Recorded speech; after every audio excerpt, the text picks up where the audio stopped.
Hey, what's up, guys? I'm here with the Bremont brothers, first and second place respectively. All right, guys, how'd you think of the event? It was a lot of fun. Weren't too many people, so it wasn't too hard, but it was just easy enough for me to win. But we're us to both get second, and then obviously went well. Yeah, you guys ran the same list, and so and you guys, I assume you guys played it well, or I was your opponent both times, and you guys were both destroyed me. So since you guys don't have your list, I'll just use mine.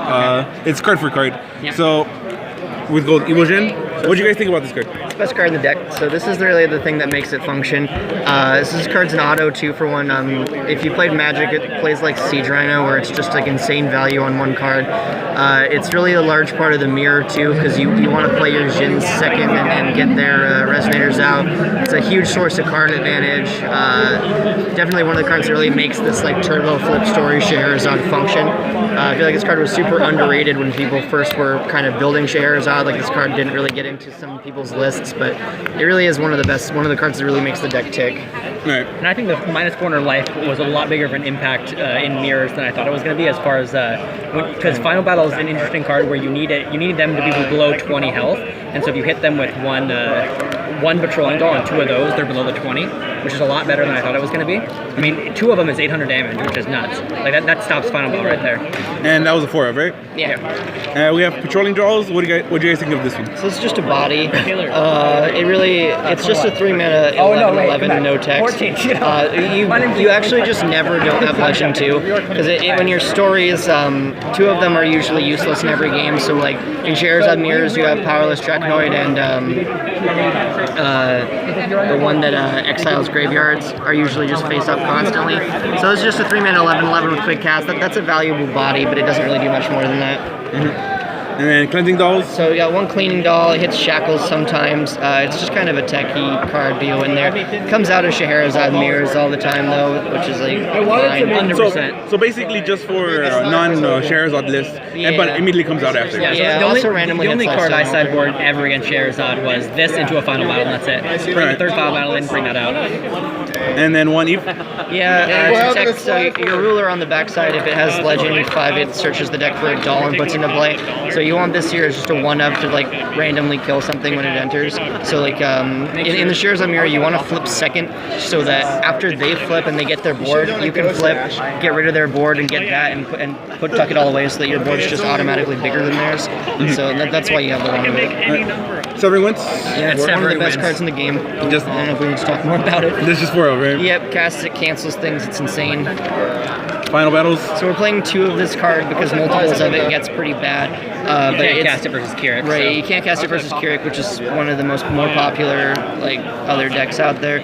It's insane against Scheherazade. If they flip and you can Final Battle their board, you basically win. And it's also just good against any random mid-range deck. Like this card is basically the reason that no other mid-range deck can compete with Scheherazade.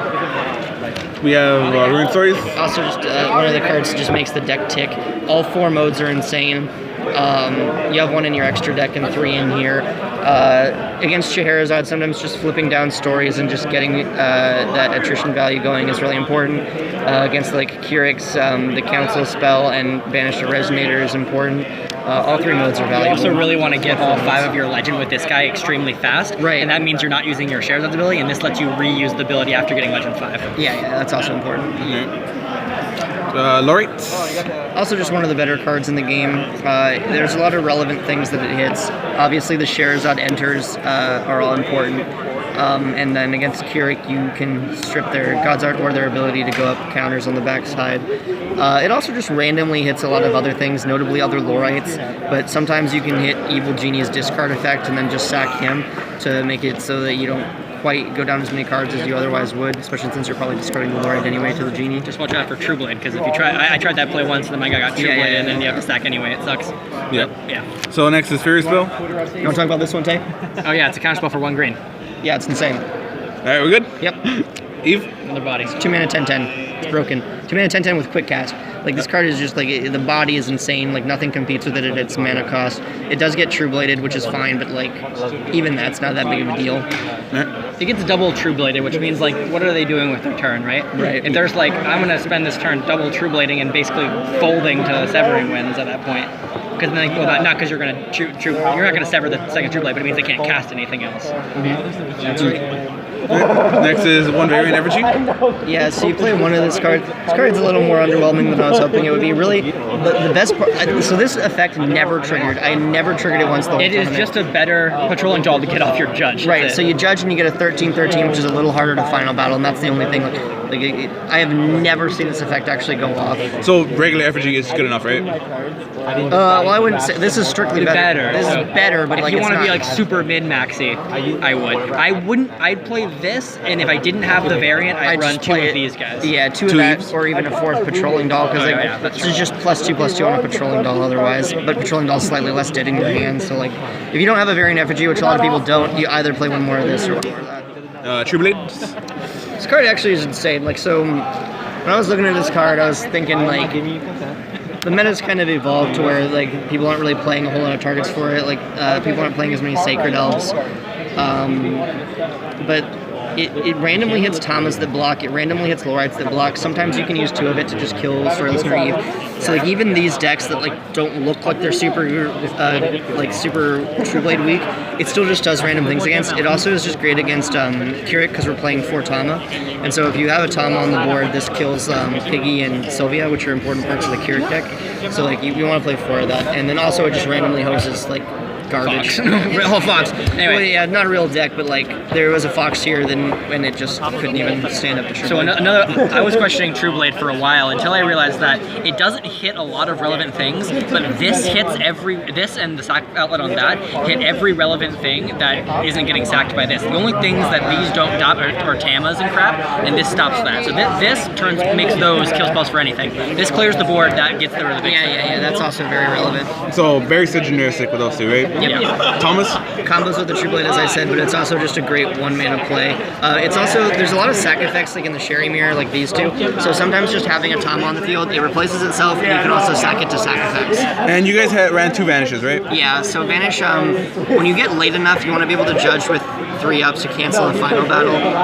It also just like is good against random garbage, and this matchup goes late enough that the 3-mana cancel just often works. I mean, I hardcast to Severing Wind, at least 4 times this tournament, and Vanish is just a better hardcasted Severing Wind. Yep. Also, your stone lineup was basically this, except for the Gusting Skies, which was for Spirit Stones. Yeah, so Spirit Stone is one of the best cards. Like, it's just such a broken card.